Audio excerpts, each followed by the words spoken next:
Hello, everybody, and welcome to Against the Fence. Welcome back. We've just had a star-studded event right now, right What here, an event! and we're very lucky to be joined with both Taylor and Kris from all the way from Canada across the pond there.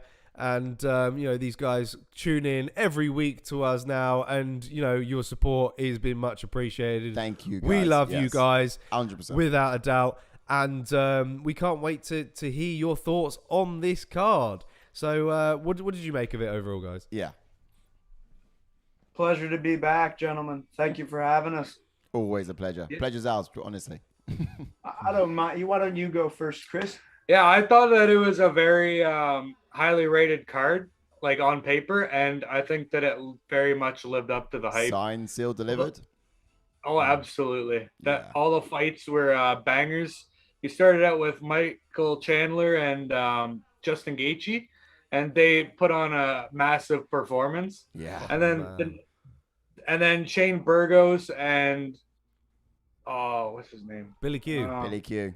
Billy Q. Yeah, that's it. Quarantilla. He that was also a pretty good war. Yeah. Definitely a Shane Burgos fight. Oh yeah. And then you got How did you feel about the change on the card? So of course you had. So a lot of people were a bit like, "What's going on?" You know, when Edgar went up to third and was no longer first in the card, and of course you moved Chandler and Gaethje down. Did you guys feel the same way about that? Was you a bit bummed about it? I mean, obviously after seeing it, might feel differently. But initially, what was your thoughts? It didn't bother me. They did it because Trevor Whitman was coaching 3 bouts in a row, and Yeah. 2 title fights, the 25 minutes, and another Nah. 15. He on needs top to of give that. Rose his attention before she goes out there, and he Yeah. can't do that absolutely. if he's Yeah, some people cornering were someone. saying it's like, oh, Trevor Whitman's going to be tired for the Usman bout, and he'll lose because of that. So I don't know. I don't know. Usman's I don't mind Usman's a it. bit It was- strong, but Rose needs him. Yeah. Yeah, to me, the fight was it would be a banger regardless of which place on the card it was. Yeah. Yeah, I agree. Yeah. At first, I was kind of off put just because I'd kind of seen it in the background, like an article popped up, and I'm like, "Oh, what does that mean? Is everything getting thrown around?" And then it ended up being perfect for it because then he could put all his attention on his fighter, right? So Yeah. it was very worth it. So a bit more on that first fight, particularly then. So of course it was a head of a fight, an absolute war. And you saw, of course, Chandler trying to implement the takedowns and his wrestling. Do you think he had the right strategy going into that? Do you think it played out, obviously not to the narrative they had hoped for, but would you reckon he could have done a bit better to sort of secure that win? I personally thought that was how it was going to play out. I thought that he was going to implement his wrestling at least to attempt it. It didn't end up panning out the way he had wanted it to. So I think he would have had to kind of catch him in the middle of a combination rather than kind of shooting from the outside like he was trying to do. Yeah. Yeah, he did have some success on the feet, did Chandler. Oh, yeah. And He overall, rocks I a felt... bit. You see the stanky leg from Justin Gaethje? A couple of times, yeah. I mean, overall, the fight to me was very reminiscent of the Chandler sort of Eddie Alvarez kind of fights, where it's just gritty, back and forth, sort of phone booth style. But Barn burner. burners, as say, but just not as many sort of knockdowns, really. I think it was definitely my fight of the night. Did you make it out as your fight of the night as well? Yeah, it's pretty hard to it was very competitive. I'm sure some of the title fights, that is probably fight of the night for me. You know what I mean? It was exciting. It went back and forth. Yeah. Shane Burgos and Billy Q definitely put on a very competitive performance too. Back and forth. Well, Shane Burgos, I don't know if he was really rocked at any point, but both of them taking big shots, very competitive. But yeah, I'd have to give it to Chandler and Gaethje. I knew that would be an absolute war. And as I said it when I was doing my picks, I thought Chandler would, as Kris and you guys said, use his wrestling more. Yeah. And I even said Gaethje's an NCAA, so Chandler's no Khabib. So what I predicted, turned out to be true, and he was unable to use that wrestling. Yeah, it didn't sort of give him the edge, but I mean, nonetheless, it was a good strategy to go for, mix it up a little bit, because standing is always quite difficult with Gaethje as well. But talking about some of the biggest bangers on the card, I mean, it was preceded by another event, another fight, which was right up there. I mean, if the first fight was on the card, we did say it in the watch long as well, like this one would have had all the credentials to be fight of the night. High output, great strikers, and Billy Q with a hell of a heart. But what was your thoughts on that particular one? I mean, did it sort of as well deliver as promised, and did it sort of pan out the way that you thought it would as well? Because I think you guys went for Shane Burgos as well, didn't you, in the picks? I believe I picked Billy Q. So did I, via decision. I thought he would use wrestling a lot more, actually. He tried towards the later rounds, but was not as successful at taking down Shane Burgos as probably him or his corner would have liked. So, I think that, in all honesty, I'm surprised that it was as much of a stand-up war as it was. It was enjoyable. It really, actually, I think it lived up to more than it was on paper. Yes. I was kind of surprised by Shane Burgos' ability to kind of fire in that pocket and kind of rock him a bunch of times. Yeah. Like they said at the start of the fight that Billy Quarantillo would have had to make it a dogfight, but when it became the dogfight, Shane Burgos was the one that was standing still. I mean, Shane Burgos is a dog by nature. Yeah, like, he's very good at striking at range, and I think for Billy Q, he needed to kind of bring that pressure, that kind of style that you said, but then also mixing the takedowns, and he should have done it earlier, really, if he wanted a better success at securing the fight. I think, I had Shane Burgos. I picked Shane Burgos in this. I thought he was going to get him out. But Billy Q, man, like we said, the heart of his was insane. Insane. Absolutely. On display. But who would you... So, I mean, we should have asked you this before. So who would you like to see... Gaethje's obviously pretty clear, but who would you like to see Michael Chandler fight next? And who would you like to see someone like Shane Burgos or Billy Quarantillo fight next? That's a good question. Yeah, that is a good question. Who did we say? Give him get their juices flowing. Beneil Dariush is always up there in my mind. The guy is, he's always game and down to fight. Mm-hmm. Wait, is he at 155 or 170 right now? 155. Yeah. Okay, yeah. Isn't he ranked fourth? Yeah. Well, third, I think. Beneil Dariush. Yeah, third, number 3. Yeah, goes. Yeah, Beautiful. Dustin, Justin, then Beneil, I think. Actually. Yeah. I definitely wouldn't mind seeing that. Dustin and Justin. Yeah. Okay. So, I mean, because Beneil's looked phenomenal, and he's definitely sort of hit the peak of his career at the moment. And some could say he'll be within a title shot within the next year or two. Yes. But would you say warrant and say that he needs at least maybe 1 or 2 wins and should maybe fight a top 5 guy first before taking it? Well, I think that it would definitely help his case with the boss. Like, I love Beneil Dariush, but he's not exactly a Conor McGregor. You know what I mean? Like, okay, yeah. He's headlined fight cards before, but he's not the most insane draw. But to really average or like fans that are know his name, he's definitely one of the most respectable out there, and I think he deserves it. But the extra win, as you said, would definitely help. Like if he beat Chandler, or even I'd like to kind of see him fight Tony Ferguson. When he first came into the UFC, they were like yapping back and forth, kind of. They were talking about having a fight. That would be cool. I think Tony Ferguson. They're both coming off losses, so that would be quite a good one. That's not a bad shout. And I also think that their striking and their grappling are kind of on a similar playing field. Their grappling is both a very high level. Yeah, like, Tony with the jiu-jitsu and Chandler with the wrestling. It complements well stylistically, and then you got to add in the factor of Chandler being able to apply some kind of top pressure, although we have not seen it much recently.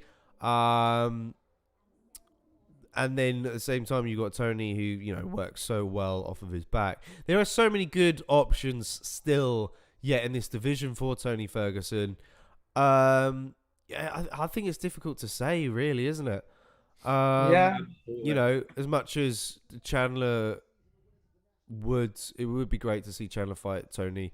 Part of me thinks that Tony might need to sort of take a fight that's a bit similar level, like Conor McGregor, for example. As I think, you know, we've all mentioned that we would like to see that. That'd be cool.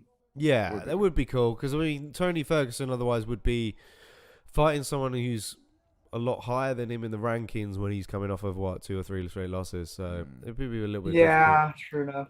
Is it? Yeah, Michael Chandler's on 2 straight now too, both via finish. Yeah, bad situation for both. True. Yes. Chinny is what he is. Yeah. Chinny. But yeah. I would like to see Michael Chandler fight Rafael Dos Anjos. I think that would be a great fight. When he gets back from going. Yeah. Yeah. And right now, as of currently, he's 1 rank below Michael Chandler. So that would be pretty close in matchup wise. Yeah. We're just saying in the watch along, we don't know what Rafael is still doing in the rankings. You know, we haven't seen much of him. He's due a fight soon. He's got to be due a fight soon. Surely. They take Joanna out, and I know. You know, she's been active recently, and he's been out with an ACL tear or something like that, receiving surgery, or he's been on the sidelines for. The only reason why he hasn't been taken out is because people forgot he was even there. So when everyone sort of looks and mentions his name, he's like, shh, I'm hiding. You know.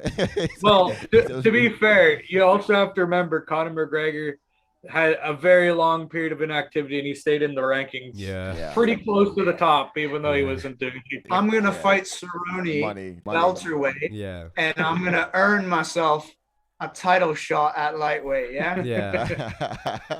that was eliminator. It was something. Money, though. Money coined Dana White privilege. Yeah, Dana White privilege for sure. If you watch that press conference, I don't know what you're talking about, but that grin has told you he knows exactly what you're talking about. The way he was smiling when he said that, you know, he knew exactly. Dana's modest. Yeah, we still got a lot of great fights in this lightweight division, without a doubt. It is so hard to kind of predict and see what's going forward, but I guess let's move on then. Let's talk about Ash's boy Frankie for a bit. Ash in the chat's just there, of course. Chiming in a little bit. It was hard to see. Where is good old Ash? He's gone to bed, mate. He's sulking. He just dropped in a comment saying that he's sorry couldn't be. He's crying himself to sleep at the moment, but soaking. Crying into the sheets, just pulling it out. Just pounding back the bruise. He's trying to pinch himself to see if he was dreaming there. Had a bad dream.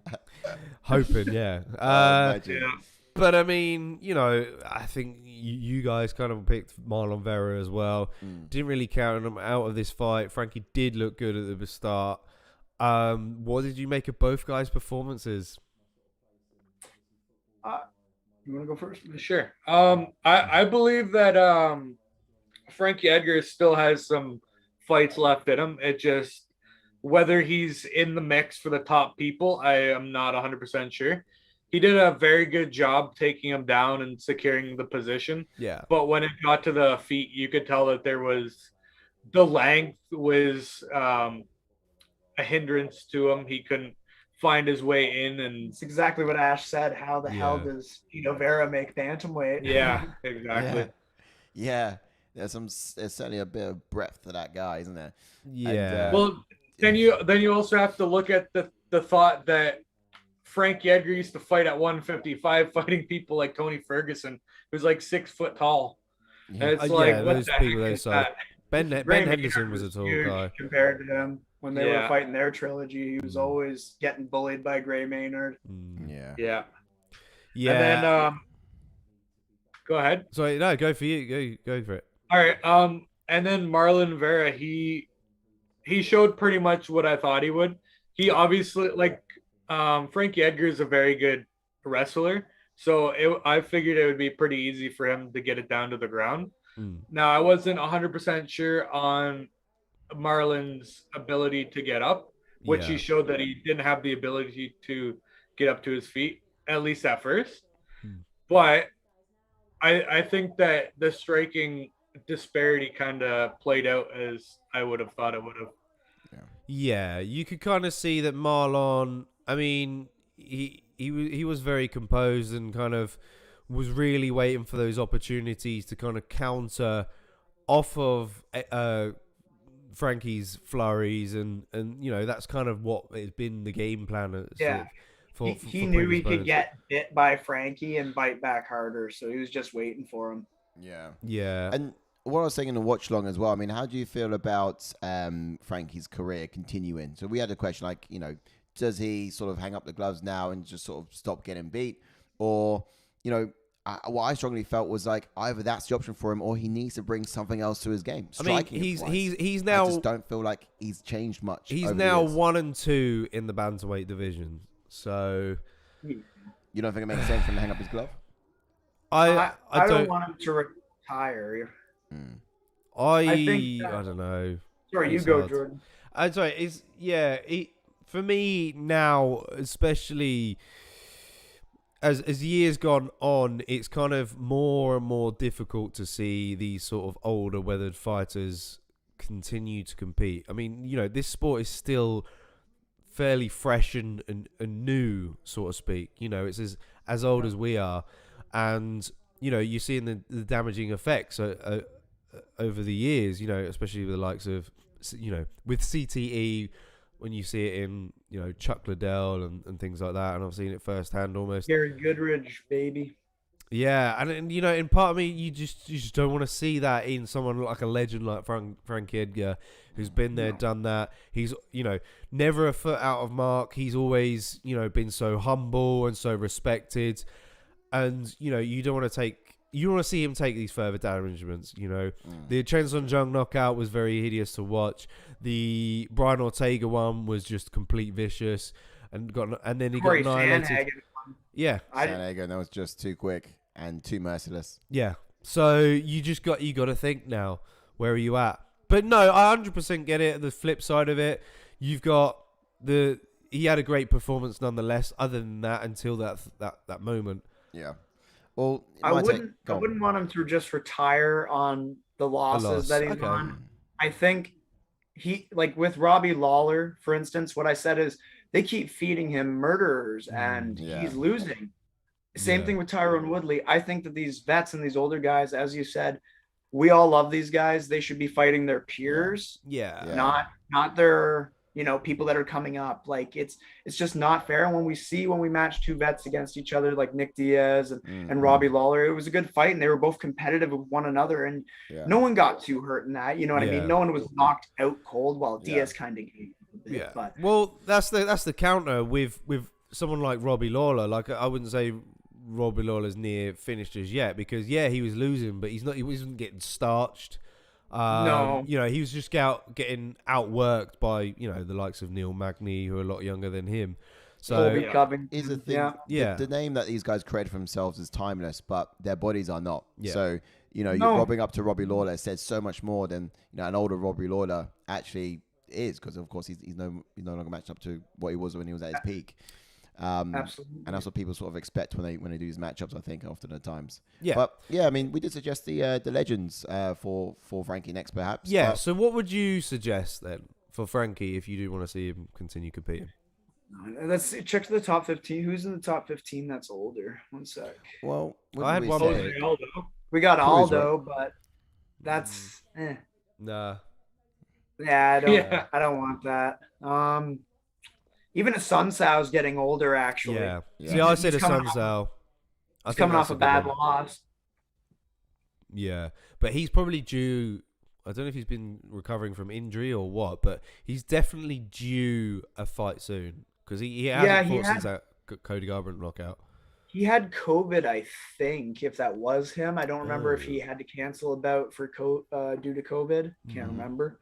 Oh, wow. But it would be nice to, you know, well, obviously Frankie, I feel like if he wanted to retire, he would have taken his gloves off and put him in the cage tonight. I think he was happy with his performance, and it's not the worst I've ever seen. As I said during my first interview with you guys, I watched Aki Bono walk out to the cage at like 50 something limping for that paycheck.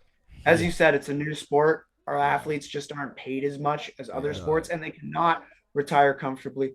Money will always bring a fighter back. And I think that Frankie is not in that situation. I think, as you guys said, he's a bit sharper still. Yeah. I would like to see him maybe fight someone of his own caliber, and then maybe hang up the gloves, leave happily ever after. You know what I mean? Go out on a win. Yeah, go out on a win. Yeah, everyone would wish that for him as well. But even that win last week from Glover Teixeira should be a huge staple for all these older fighters, just to say it can be done. And this guy's successfully done it, even against someone of that next generation.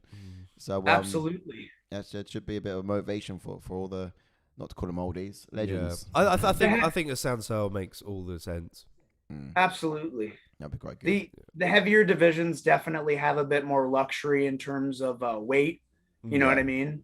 Up at heavyweight and stuff, it seems to just add to your experience as a fighter until you reach a certain age of decay. But there's not as much wrestling and takedowns in the upper weight classes. There's not as much wear and tear on your body. You know what I mean?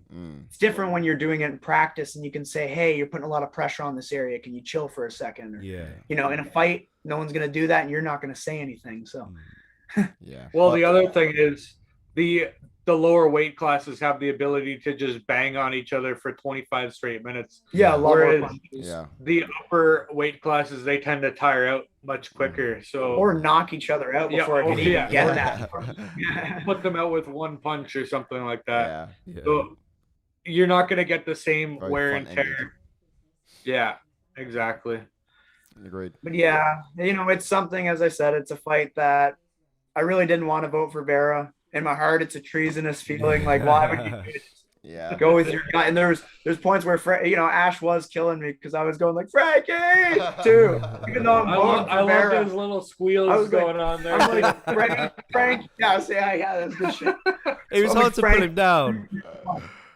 Literally, like, I just had to pull the mic away from him because I was like, these guys are getting an absolute earful. Like. We laughed. It was funny. It was all in good fun.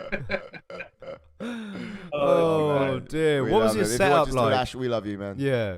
What was your setup like? Did you have the fights on the TV and us on a laptop? Yeah, we have a TV over there. It's mounted on the wall, and we were kind of watching on our phones. Oh, I see. Oh, okay, nice. Okay. Yeah. Nice. Cool. Just interesting. Sometimes we throw you guys on the laptop. Yeah. Yeah, it makes things easier. That's fair. Up next? Yes, up next then. Rose taking that decision against Whaley. You can't ignore the fact that Whaley looked a lot better in there, and you could argue and say one of the best she's looked, despite probably losing three of the rounds clearly. At least three, yeah. But what did you make of that overall performance? Because I think did you guys go Whaley? I did, yeah. Yeah, I went Whaley as well. Personally, I thought that she looked much improved. She was much more patient. She wasn't rushing in like she was in the first fight. Well, definitely. And she showed an ability to mix it up as well. So she would take her down and throw a different element so that it wasn't just all striking. And I just want to comment on that one judge. That was not a 49-46 fight, that's for sure. No. That was she definitely won at least 2 rounds. Yeah. Yeah. I'd say so, yeah. And yeah, she mixed in some takedowns. Was that surprising to see? Did you sort of clock on as well? Because we were saying earlier in the week, Henry's been brought into the house. We saw it in some of the embedded series as well. So the question was, maybe she's implementing new elements to her game. So did you expect to see the takedowns and her to sort of, have that style within a fight as well? I definitely thought, yeah, absolutely. I think she watched a lot of tape on Zhang, and you can see that. Well, if you can take the fight to the ground period against anyone and control when you're losing, if you're down in the round and it's halfway through and you take them down and you can control that, that's always going to be a more assured path to victory than just standing on your feet, biting on your mouth guard and slugging it out with your opponent, which you can be the best fighter in the world. We've seen it at heavyweight and you'll get tagged sometimes. You know what I mean? Yeah. How it is. So, I don't blame her for that either. I don't blame her for getting the takedown in the final round. I had a mistake during watching. I thought that they said that they actually scored a knockdown for Zhang during the second round when she stumbled her. Yeah. I just misheard it though. They were saying it wasn't a knockdown. Okay. So yeah, in that case, when I heard that, that round went from 10-9 Zhang to 10-9 Rose, especially with the takedown at the end. So other than that, though, it was very competitive. Zhang round 1, Rose round 2, Zhang round 3, and then give Rose round 4 and 5. Yeah, she certainly came out in her element. Confidence grew throughout the fight, and you sort of see her with those incantations towards the latter end, right? I'm the best, I'm the best, I'm the best, and you're like, yeah, okay. She needed that. She needed to go back to her corner and get reminded. Yeah. And the moment she did that, she come out, with absolutely with a different motivation. Yeah, I don't mean to be weird. I'm almost more happy when she wins for Pat Barry than even yeah. her.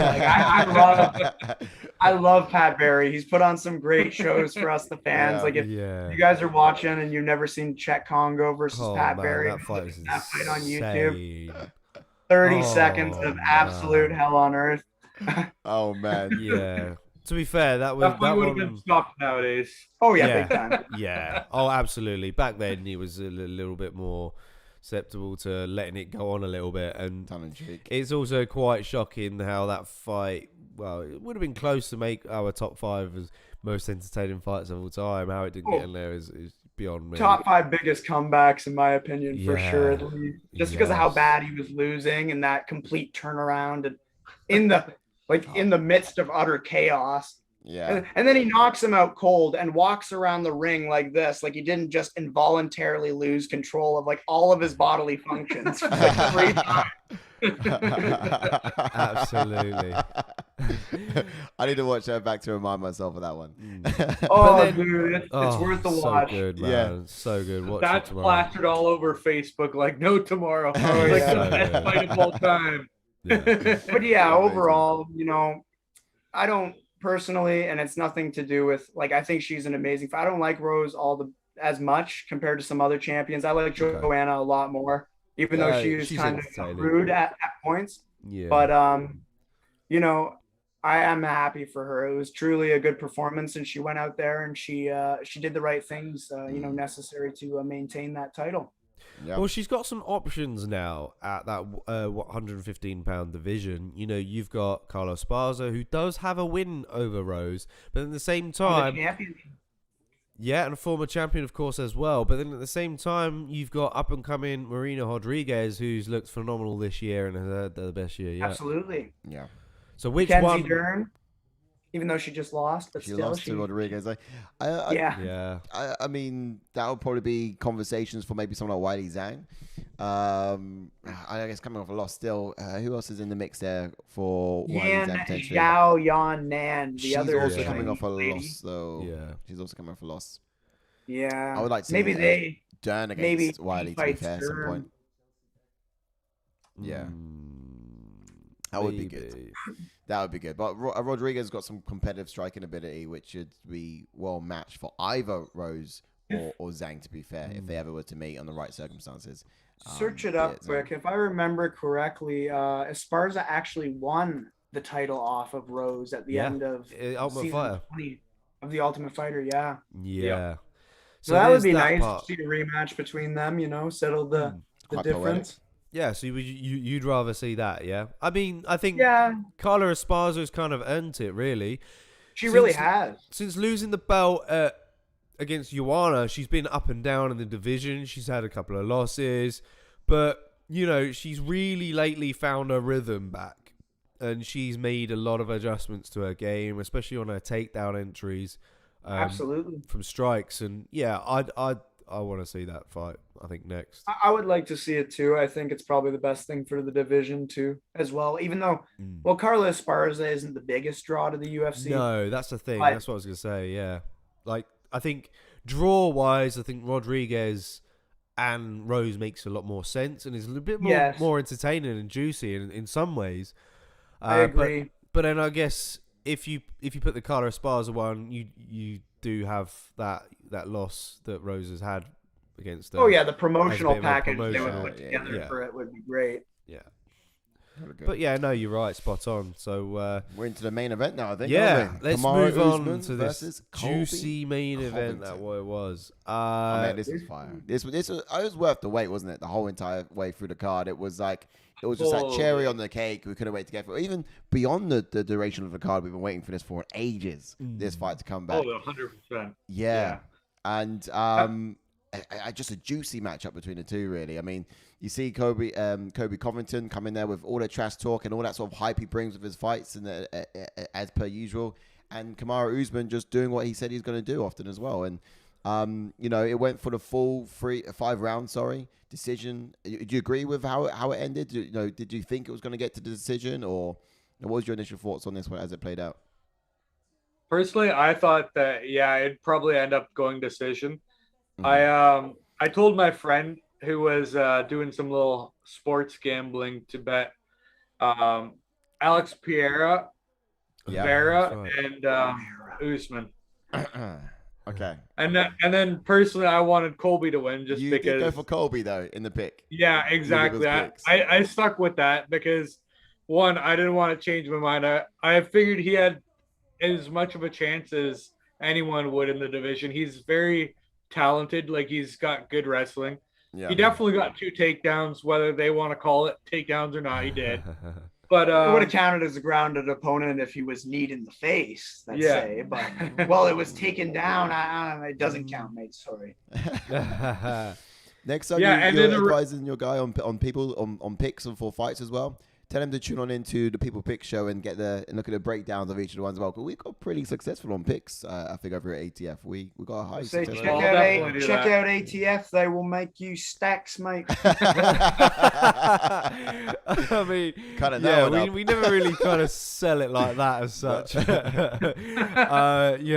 Otherwise, entertaining. You get a bit of backlash. Gamble responsibly. That's the message. Gamble responsibly. When the fun at your own risk. When the fun stops, stop. Yeah. But then let's get back to the actual fight then. So what did you make of both guys' performances? Because it was a slightly different fight to the first one, a bit more measured. What were your thoughts? Personally, I thought that Kamaru won the first 2. Colby kind of was coming back like late 3rd round. 4th round, I say Colby took it, but then the last round was kind of a mix-up. Like, it was so back and forth, and like when they embraced at the end, it just kind of showed how close of a fight it was. Like, they knew, they both rocked each other. They both they both didn't drop each other, but one dropped the one, and the other rocked the other, and like he knew it. So he's like. Just kind of put at the end of the round, he smiled at him and wobbled back a bit. He knew. I got you. Yeah, exactly. It was fantastic, right? Oh yeah, definitely one of the fights of the year. I don't say it's probably the fight of the year. Yeah, definitely top 10. It's in contention for sure. Yeah, but the weight. I could say that Chandler and Gaethje one is easily in contention for fight of the year as well. 100%. That was crazy. I love when right at the end of the year they put on some crazy fights, and then it just then you look back on all the fights of the year and there's just some crazy ones, and then it's just a stressful situation even on? Looking at which ones are the best. It's best to last scenario with UFC, isn't it? Really is. It's it's what's freshest in our eyes, just like the judges, mate. You know what I mean? Like, that fight was just recent. I remember it was so good. And then you go back and you actually watch some of the other ones that you're like, I don't know if that fight was better than. Sometimes we're going to have a work cut out. Yeah. We're going to try to figure out and dig through and find some of our best ones of the year for sure. But I guess sometimes it doesn't always have to be on the main, or sometimes it surprises you and it comes on the cards you don't expect, So we've seen some really good nights we would have otherwise slept on. And some really good fights in there as well. So some interesting stuff. But yeah, I mean, do you think that Colby Covington came in with the right strategy for this fight? So of course he tried doing the takedowns, and Kamaru Usman with 100% takedown defense. In the expectations, we did say that maybe he wants to try something different because standing up with him the first time didn't go his way. Was he right to attempt the takedowns? Did you get halfway through the fight like us and just think sack it off, stop trying it? I think that in all honesty, I expected him to wrestle. I expected him to at least try. He said he would. I also expected Usman to wrestle more. He kind of dropped a hint that he would use all of his skills to win the fight, which he did. Yeah. He's brawled out well, and he used his wrestling well defensively. Stopped 10 takedowns, 8 takedowns. Anyways, so my opinion on that is that 100%. Colby just should have changed up his takedown tactic. He kept going for the same thing. I think sweeps and trips would have. Usman has a solid wrestling base, and every time he went in to get a double leg or a single leg, he would plant himself and get the underhooks, and there's no way he's going down. But if you grab him, get your underhooks when he's mid-punch or something, duck under and sweep your leg behind his, and use his body and trip him. I don't know. I feel like that's more effective. You see in open weight fights where 170-pound guys are fighting 220-pound guys. They can sweep them like that. So I don't know. Maybe he's just not it's mid-fight. Changing up what you've been taught and just trying something on the fly sometimes doesn't work for everybody. That being said, I think that his striking was much improved. He was throwing power shots when it mattered. He wasn't starting his combos with them and missing. He was starting with fast, straight shots and then moving into more powerful shots, and we saw that at the end of, I believe, round 4. He rocked Usman pretty bad, started off fast, and then came in with a heavy one towards the end. So, I was impressed. It's very difficult, really, because Usman... do you know what? I completely forgot what I was going to say. Completely threw me off guard. No. I was going to say something really keen, and I can't remember what it was. Probably to do with sort of how they compared to matched up striking ability wise. So, for example, in the first fight we saw there was a lot more. No, don't worry. I've got it now. There's a lot more output, is what I'm trying to say from Colby. But again, it's Usman was far more effective. And in this particular one, there was a bit of anticipation, there was a bit of hesitation from Colby, and he just wasn't. It took too long to get into it, and he didn't have the same output that we saw the first time round. I think he was, although he got stopped in the first one, I think he was closer to success in the first time they matched up. Yeah, absolutely. No, I just remembered what I was going to say now. It was basically jumping off of what you said about trying to use the trip to get Usman down. And the counter for that is, the problem is Usman's so big and he's so strong for the division. And it is difficult. Whatever you try to throw at this guy, whether it be single legs, whether it be, inside trips, he's very difficult. Kitchen sink. That's what I'm saying. Your best chance is just literally trying to be cheap, not allow him to use his muscle, not allow him to use his technique, and just try to tabletop him over your own leg. It's like you see even with Overeem had like this one takedown that was super cheap because he weighed enough to get his opponent moving, period. So he would lasp onto them and pull them down, but then he would reverse position once he got them down to the canvas and gain top position.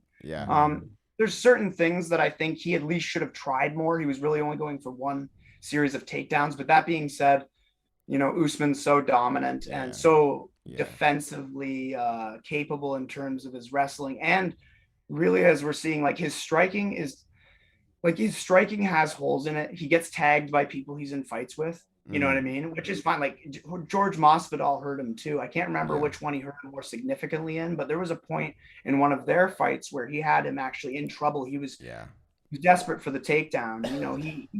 He can improve his striking, but my God, has it improved since we've seen him gain the title?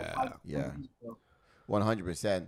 And I guess for someone like Colby Covington, he said, of course, this is not the last you've seen of me, right? I will be back. And, I feel like one thing I just wanted to say just before that as well is that I feel like this particular matchup, the battle had been won before they stepped into the octagon. I feel like Colby didn't bring his best self. Now, of course, he was talking at the end of the fight that, there's going to be more of him. Who would you like to see him up against next? And, I'd like to see a Colby Covington in his groove again, at his best. Because for the time, in this one, he just wasn't at his best. I think I think that he also works against himself. Like, you know what I mean? There's always that self-doubt. And, you see Masvidal and other people, Gilbert Burns getting TKO'd and KO'd. And, there's always something, it goes through every fighter's head. That could happen to me. And once you accept stuff like that, it starts becoming a reality to you. But he's also made himself the heel, and he has all these other people saying "fuck you." Colby really doesn't have too much support. You know, he has some of his hardcore fans, but it can't feel good. You can't tell me. I know you did it to get popular, but you can't tell me that you're walking out into a stadium of 20,000 people and you hear "fuck you, Colby," "fuck you, Colby," "you suck." You know what I mean? It's not something that gives you the motivation that you need to win. There were people cheering for him too, but he's also his way of promoting himself as a double-edged sword. That's all I'm saying. Yeah. I mean, one thing I did take from the Embedded series is that he does now feel that he has a solid camp around him that are there to support him, and it's all about him. So, which is a positive thing in itself. That's why you need to be a champ. Yeah, well, yeah, absolutely. And that self-confidence in yourself as well, like what you were saying, he does battle with himself as well. There's two people fighting against him in the octagon, or even before you get to the octagon. And 100%, you can't really care too much about what other people are thinking and seeing. And you can see with Colby clearly, he cares far too much, I think, in my opinion, about what the audience, what other people think of him, and how he's perceived. You gotta love to fight and get to fight, and then people will love you for that. It's the other way around. I agree. But if you had to give some names then for these, what were you excited to see? For Colby there? Yeah, for Colby and for Usman as well. Who gets the shot next? Ooh. I personally want to see Colby and Leon. Yeah. Well, I guess Leon's booked. Maybe Colby and Gilbert. That would be a good fight. It'd be nice to see Colby and Masvidal if Masvidal wins against Edwards. Yeah. Yeah. Okay. Yeah. Colby. Yeah. Colby against Masvidal would be a fun one. They've trained together before. There's some beef there. Yeah. There's some heat going on there. Yeah. Yeah. You definitely sense that. This is good shout. Yeah, I like that. And then for Usman, you have to give the win. Like I'm pretty sure you have to either give Leon Edwards if he wins, or Vicente Luque. Yeah, I'd agree with that. Yeah. So Vicente Luque's shot really stands in the balance of Leon Edwards' performance against Masvidal. Yeah, exactly. Absolutely. I mean, because obviously if Masvidal wins, then you can't give him the third shot, right? Yeah. He got his shot almost based off star power. MMA on Point, a very respected YouTube channel in the community. They have a bunch of subscribers. They made a thing. It's like 10 give me belts. You know what I mean? And that was the thumbnail for it. So it's like it goes to show you.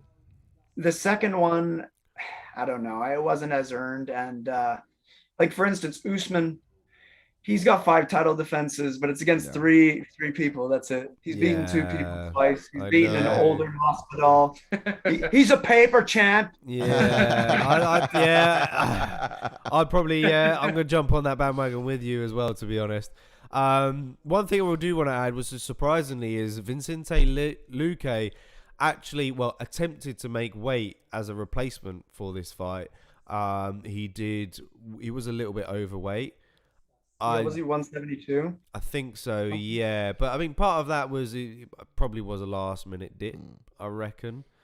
That was how Masvidal got his fight with Usman at first as well. Yeah, last minute replacement stepping in. Yeah, so I mean, if Leon is hurt or is unsuccessful in beating Masvidal, Vicente Luque, man, is looking on fire at the moment.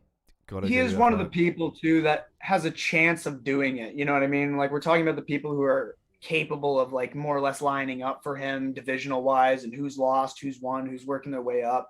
But we're not really talking. We haven't talked about who's capable of beating. Vicente Luque has the hands capable of beating him, and the submissions. If he powers into, if he goes for some takedown and Luque smashes in a guillotine choke and really tugs on it, I don't know. That's very dangerous for Kamaru. But other than that, like the division is thinning. Like people are getting older. Some people just have already met him and they're just not up to the task. You got like Leon Edwards, Vicente Luque, and I'd say coming up, obviously you have Chimaev. He's pretty big. Yeah. Pretty powerful. And then actually, I'm going to say Muslim Silikov. I know it sounds weird. He's ranked 15th in the division, has extreme power, extreme amount of knockouts. Right. Like I can't remember. The guy's got 40-something knockouts, I think. It's ridiculous. But if it stays on the feet, he's capable of murder. Promise. More so than Chimaev? I'd say knockout wise, I think he knocked out one of our Canadian. He knocked out Nordine Taleb with, I want to say it was either a punch or a kick to the head. It was bad though. So KO, he has the exact same, I'd say percentage chance of winning against Kamaru in the stand-up as Luque does. Their power is equal. I'd say he might even be a little less wild and a bit more crisp, but he's ranked 15th. He's got a lot to do. So does Chimaev. So you know, both of them. But they could be problems for this division, given that. It's going to get juicy. Put the fighters in front of him and let's him right to the top. Yeah. I mean, Usman is someone who needs more. Actually, no, it's not particularly this division. He's got a few people waiting on the line for him actually already, as is. Yeah, at least Leon and Vicente for sure. Yeah. I want to see my boy Stephen Wonderboy Thompson get back up there. It's going to be difficult, you know. So do I. What do you think about that? That's another one of those Frankie kind of things. He's 40 years old and he's also performing very, very well in his fights, even though he's losing. But what do you think? He came late to the game a little bit. He did. And to me, I think the Gilbert one was... he's had good, solid performances as Wonderboy. He did beat Vicente Luque. For me, I'm worried now after this Gilbert Burns loss that he might lose a bit more frequently, because Gilbert was able to do something which not many people were able to do against Wonderboy, and that's to properly get him down and keep him there and keep when he him needed there. to. Yeah, so and just inflict that damage. Agreed. Yeah, as well. Yeah. Gilbert. What's did rough him up. Ponzinibbio ranked? I'd He's like to see 15th. Wonderboy versus Ponzinibbio. It's not a bad shout. That's a good, Stylistically, similar way. Yeah, he is a bit low on the ranking, though. Actually, I think thought he was Ponzinibbio higher. is booked. I can't remember who it is though. I think you're correct. Yeah. I think he is. Has Neil Magny and Stephen Thompson fought before? I want to No, say no. but it's a good shout. Could be good. That'd be 5 and 8. I think, no offense, I think Magny would just try to lay on him. Yeah, I don't want that. but- I want Wonderboy to fight someone where if he's got a Wonderboy little bit has of the fight ability left, to finish him. he should on be the feet, banging people out or But getting I've- banged out. I've I seen Magny struggle to get some people on Yeah. the ground as he's I attempted. I think, like we said, I think they're gonna feed Magny to Chimaev. Yeah. And that's gonna be because I think Magny is Chimaev's Chimaev's. Yeah. I think this is his Guy's a ticket up monster. there. Personally, I think if you look at all those names and you'd want to say who could you pick out the easiest opponent for Chimaev to get catapult again, it'd be Magny. Either Magny or, I know it sounds terrible to say, even Masvidal maybe. He's just when it comes to takedowns, I'm sorry, but I think something Dana wanted to do was Nate Diaz. Yeah, all that. I heard about it's the same thing. they're talking about it too. Diaz is interested. Yeah, well, after he wasn't, but it was a bit like. What would you guys, the ATF crew, what would you like to see for Chimaev? Chuck in the comments. Anyone watching? Anyone, have a look, but, anyone really. To be honest, I would like to see Magny. I'm not a fan of the guy. I'm up for feeding him to the wolves. I personally think Magny is a more winnable fight than Diaz, but at the same time, Diaz at the moment is not looked great, impressive. Striking wise, he can cause him problems, but at the same time, if Chimaev puts him down, Diaz can be a bit crafty with the triangle chokes and. Absolutely. And he's great off his back in general. So, those aspects make it more exciting. Yeah. He's also got that grit, he won't just go away. You got to murder him. Yeah. You actually got to kill him in there if you want him to go. Yes, that's so true. And metaphorically, of course, but you know what I mean. He is. To be fair, I don't know how metaphorical Shemaev was speaking when he said he wanted to kill everybody, but no, there's like a 75% chance he was arrested by Irish police when he flew to Ireland to beat up Conor McGregor for what he said about his country and his religion. And when they said, "What are you doing here?" he said, "I'm here to smash Conor McGregor." Yeah. That's how worrying it is. Guys, like something. You can't get more crazy than that. Oh man, you want to see that in the octagon? No, that's murder.